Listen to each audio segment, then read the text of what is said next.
Meantime, more than 1,000 flights nationwide canceled today as air traffic controllers continue to work without pay. NBC4's Darsha Philips is live for us at LAX tonight with how this is impacting travelers. So, Darsh, how's the mood there? Yeah, Robert, of course, we've got some frustrated travelers, but for the most part, people are taking it in stride. But again, we've had dozens of cancellations, hundreds of delays, and this is just day one. LAX filled with travelers relieved their flights were not among the more than 50 canceled Friday. I never watched the news. This morning I woke up like, flights are canceled, I'm like, oh God, really?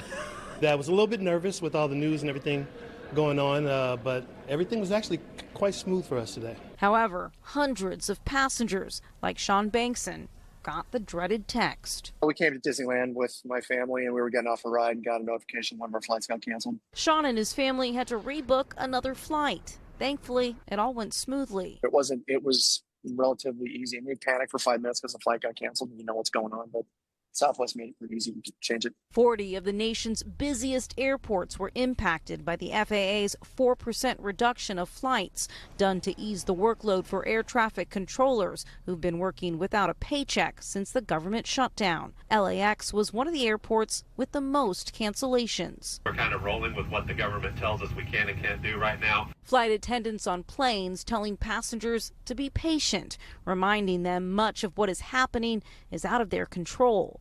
Flight reductions are expected to ramp up even more next week. All of this happening just before the busy holiday travel season, prompting some airlines like United to loosen its rules, saying in a statement, customers traveling during this period are eligible for a refund if they do not wish to fly, even if their flight isn't impacted.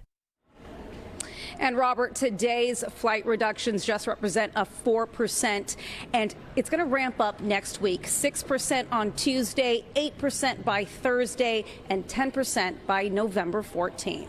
Reporting live tonight from LAX, I'm Darsha Philips, NBC4 News.